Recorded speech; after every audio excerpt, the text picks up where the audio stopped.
Hello everyone, I welcome to the Arc Genesis. आज हम बात करने वाले हैं मैथमेटिक्स है सब्जेक्ट की वेटेज या उसकी इंपॉर्टेंस या उसकी स्ट्रेटजी क्या होनी चाहिए if you want a good score in J paper two. Bar bar question पूछा जाता है कि सर मैथमेटिक्स तैयारी कैसे करनी है, कहाँ से रिसोर्सेज होने चाहिए, कौन कौन से इंपॉर्टेंट टॉपिक्स हैं, आज हम सबको डिस्कस करने वाले हैं। देखिए, पहले तो ये है कि मैथ्स इज़ इम्पॉर्टेंट, हम उसको इग्नोर नहीं कर सकते हैं। 400 नंबर के क्वेश्चन पेपर में 100 नंबर मतलब कि 25% की जो वेटेज है वो इसके अंदर आपकी मैथमेटिक्स की है। तो आप ये समझ सकते हैं कि इम्पोर्टेंट तो है, इसको हम इग्नोर नहीं कर सकते हैं। और ऊपर से जब हम बात करते हैं कि जेईई पेपर 2 के लिए हमारे जो मार्क्स चाहिए, you want a good college, उसके अंदर आपको 270 नंबर चाहिए आउट ऑफ 400। 270 टू 300 डिपेंड करता है कि डिफ़िकल्टी लेवल और the number of students appearing for that particular exam. लेकिन 270 से लेकर 300 नंबर चाहिए होते हैं अगर आपका टारगेट एसपीए या फिर एनआईटीज़ है, अच्छे कॉलेजेस हैं आपका जेईई के थ्रू। तो आप सोच कर देखो कि 300 नंबर आपको चाहिए, तो अगर आपने 100 नंबर का मैथमेटिक्स इग्नोर कर दिया है, तो 300 में से 300 नंबर तो मिलना पॉसिबल नहीं है, प्रैक्टिकली पॉसिबल नहीं है। ख़ासकर जब इसमें सब्जेक्टिव एग्ज़ाम भी है लाइक ड्राइंग। ड्राइंग के अंदर कभी भी आपको 100 नंबर में 100 नंबर नहीं मिलते हैं, ठीक है? तो यही पॉइंट है कि मैथमेटिक्स तो फर्स्ट ऑफ ऑल ये आपको समझना पड़ेगा कि इम्पोर्टेंट तो है, इसको हम इग्नोर नहीं कर सकते। इंस्टेड अभी हम बोलें कि मैथमेटिक्स को हम ना तैयारी करें तो क्या अच्छा कॉलेज मिल सकता है? रेयर चांसेस में है कि मिल सकता है, लेकिन अगर आप बिल्कुल ही इग्नोर कर देंगे तो बहुत ही कम चांसेस हैं कि अच्छा कॉलेज आपको मिलेगा। आई एम नॉट सेइंग कि आपको 100 नंबर में 100 नंबर चाहिए, अभी हम बात करेंगे। लेकिन हाँ, पहले चीज़ समझने की ज़रूरत है कि मैथमेटिक्स को इग्नोर तो नहीं किया जा सकता है, अगर आपका टारगेट एक अच्छा कॉलेज लेना है, एनआईटी वगैरह है तो। फिर हम बात करते हैं कि डिफ़िकल्टी लेवल। देखिए, जो जेईई पेपर 2 का एग्ज़ाम होता है, उसमें मैथमेटिक्स आती है। ऐसे ही जेईई पेपर 1 जो बीटेक एग्ज़ाम होता है, उसमें मैथमेटिक्स आती है, मैथमेटिक्स, फिज़िक्स, केमिस्ट्री आती है। तो जो डिफ़िकल्टी लेवल है, दोनों का सिलेबस देखेंगे, दोनों का सिलेबस सेम है, कोई डिफरेंस नहीं है। जेईई पेपर 1 का मैथमेटिक्स और जेईई पेपर 2 का मैथमेटिक्स में कोई भी डिफरेंस नहीं है। पेपर दोनों सेम आते हैं, तो सिंपल है, जब भी कोई एग्ज़ामिनर 2 क्वेश्चन पेपर बनाएगा तो थोड़ा बहुत वेरिएशन देखने को मिलेगा। उतना ही वेरिएशन आपको जेईई पेपर 1, पेपर 2 में देखने को मिलता है। तो पहले तो ये निकाल दीजिए पेपर ईज़ी आता है, डिफ़िकल्ट आता है, भाई लगभग सेम क्वालिटी का आता है, तो सेम तैयारी करनी है आपको, उसमें कुछ ऑप्शन है नहीं। कितने नंबर चाहिए अपने को? 100 नंबर में से मैं ये नहीं कहता हूँ कि 100 में 100 नंबर लेके आइए। तो आपका टारगेट होना चाहिए कम से कम 25 नंबर, 30 नंबर, 35 नंबर, 40 नंबर तो लेके आओ। भाई 100 नंबर में से 30 नंबर तो आई थिंक 130 हो गए। इतना डिफिकल्ट तो है नहीं, और ऊपर से आपने बोर्ड्स एग्ज़ाम अभी देने वाले हो या दिए होंगे आपने, तभी तो आप एग्ज़ाम दोगे। उससे पहले तो दे भी नहीं सकते हैं एग्ज़ाम। तो जब आपके बोर्ड्स में नंबर 70-80s में आ रहे हैं, मैथमेटिक्स में 60s में आ रहे हैं, तो यहाँ पर तो आप 30% की बात कर रहा हूँ मैं। तो आपका क्या है, क्योंकि अगर आप 25-30 नंबर इसमें आ जाते हैं, तो जो आपके गलत होने वाले हैं ड्राइंग में या एप्टीट्यूड के अंदर, उसको आप कंपोजिट कर पाओगे। मतलब सिंपल टारगेट क्या होना चाहिए कि आपके ड्राइंग में आने चाहिए 70 के आस-पास नंबर। जो मैथमेटिकल जो आर्किटेक्चर एप्टीट्यूड है, उसमें 200 में से 180 नंबर आने चाहिए, तो 180 प्लस 70 कितना बना? आपको बन गया 240 समथिंग, राइट? उसके 30 नंबर इसमें आ जाते हैं, 27 टू 80 नंबर आपका सम अप हो गया, बन जाएगा। अच्छा कॉलेज मिलने के चांसेस होते हैं। ठीक है? तो यही है कि जितने मैथमेटिक्स में आप अच्छा स्कोर करेंगे, 10 नंबर लेके आओगे तो आपको कंपोज़िशन के लिए 10 नंबर का गैप मिल जाएगा कि आपकी ड्राइंग में या फिर जो एप्टीट्यूड में नंबर कम आएँगे चलेंगे। ऐसे ही 30-40 नंबर यहाँ लेके आइए, और बाकी में थोड़ा नंबर कम भी होंगे या ड्राइंग के अंदर से पूरे नंबर नहीं मिलते हैं तो कंपनसेट हो जाएगा। तो टारगेट कितना होना चाहिए? 25 से लेके 40 नंबर तो कम से कम होना चाहिए। बाकी तो जितना ज़्यादा करोगे उतना ही बढ़िया है। ठीक है? अब हम बात करते हैं इसकी तैयारी करने के लिए। देखो कितने सब्जेक्ट्स हैं? आई थिंक 32 सब्जेक्ट्स हैं, मोर देन 30 सब्जेक्ट्स हैं। ठीक है?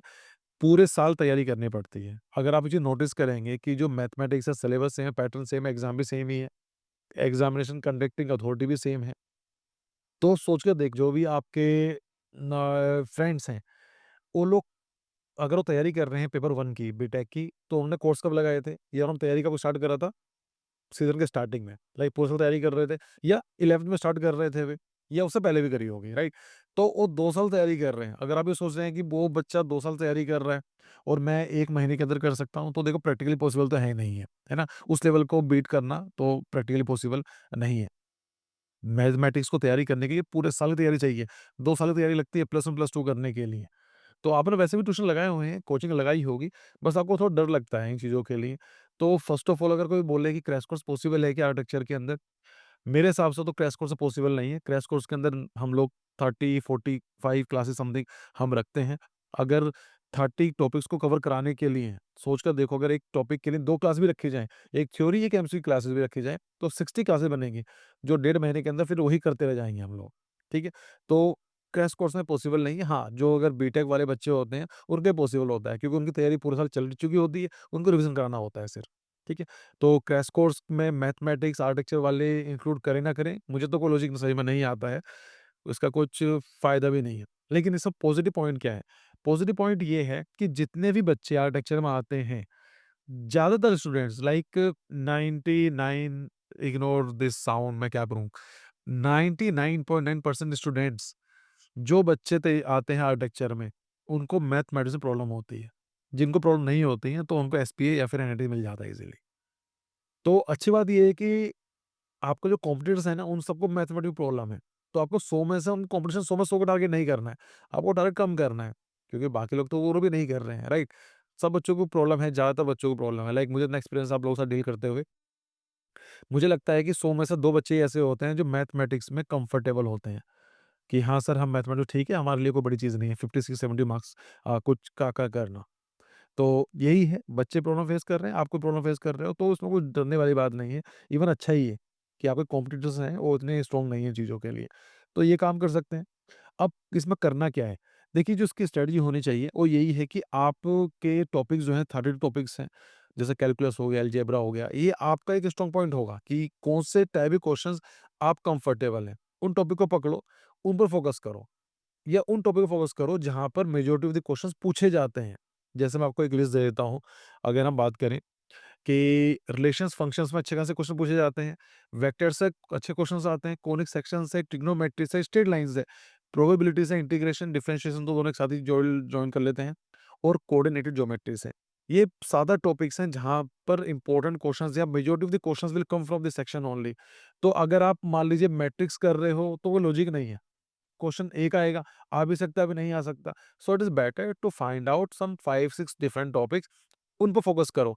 तो अगर मान लीजिए 7-8 टॉपिक्स हैं, 25 में से 15 क्वेश्चन भी आए, इन टॉपिक्स को मिला के, 15 में से आपने 10 क्वेश्चन सॉल्व कर लिए, तो 10 इंटू 4 40 नंबर बनते हैं। ये सिंपल आपकी स्ट्रेटजी होनी चाहिए अकॉर्डिंग टू मी। बाकी आपको मानना ना मानना आपके ऊपर है, मेरा काम समझाने का है। जो मुझे लगता है, कुछ ज़रूरी नहीं है जो बोल रहा हूँ सही बोल रहा हूँ, ये आपके साथ सूट करता है। आप वो ट्राई करके देखो, अच्छा लगता है तो उसको इम्प्लीमेंट करो, ठीक है?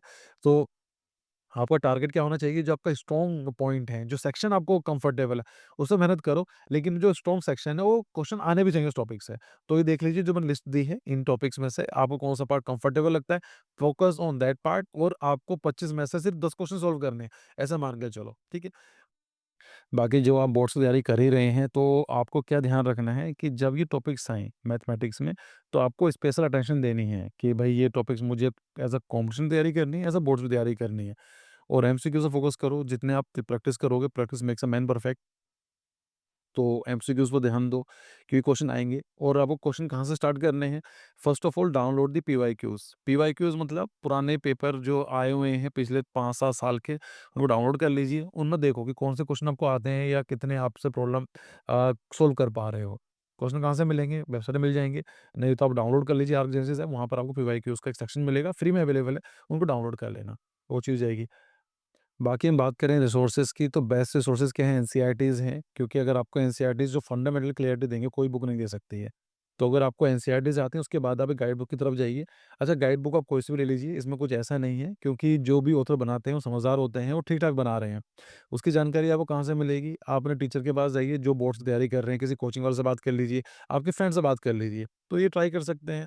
बाकी आपको यूट्यूब पे भी काफ़ी कंटेंट मिल जाएगा, आप सर्च करोगे mathematics for the JEE paper 1, paper 2 search करो तो नहीं मिलेगा। पेपर 1 सर्च करोगे तो सेम कोर्स सिलेबस है, सेम पैटर्न है, वहाँ से तैयारी कर सकते हो। या बाकी आपको एक आई हैव नो आइडिया कि ये सही है बोलना या नहीं है। अगर आपको फ्रेंड है, उसने कोई कोर्स लिया हुआ है, अगर वो आपको एक्सेस दे सकता है पढ़ने के लिए मैथमेटिक्स, लाइक ऑनलाइन प्लेटफ़ॉर्म है, तो उसमें तो सिंपल है ना, कोर्स ले लिया, आप देखो या आपका दोस्त देखे की बात है, तो आप वहाँ से भी ट्राई कर सकते हो। बट देख लेना अगर वो चीज़ अलाउड है या नहीं है, आपके फ्रेंड मतलब ऐसा कुछ कर सकते हैं, तो वो भी ट्राई कर सकते हो। बाकी जो मैंने आपको टॉपिक दिए यही है। मैथमेटिक्स को इग्नोर मत करना, इग्नोर करोगे जो भी आपको गाइड मिल रहा है, तो एक अच्छा कॉलेज तो मिल जाएगा, लेकिन बेस्ट कॉलेज नहीं मिलेगा। फिर आपके 240, 250, 260 नंबर के आस-पास आपके आएँगे, 95 टू 97 परसेंटाइल आ जाएगी, तो 97 परसेंटाइल का मतलब आपको कॉलेज प्राइवेट अच्छा मिल जाएगा, लेकिन जो आप सोच रहे हो कि एसपीए एनआईटीज़ वगैरह वो नहीं मिलेंगे। तो दिस इज़ समथिंग जो मैं आपसे डिस्कस करना चाहता था। अगर कुछ सीखने को मिला हो तो वीडियो को लाइक करना और मिलते हैं किसी और वीडियो में। So thank you for your time. See you. Bye.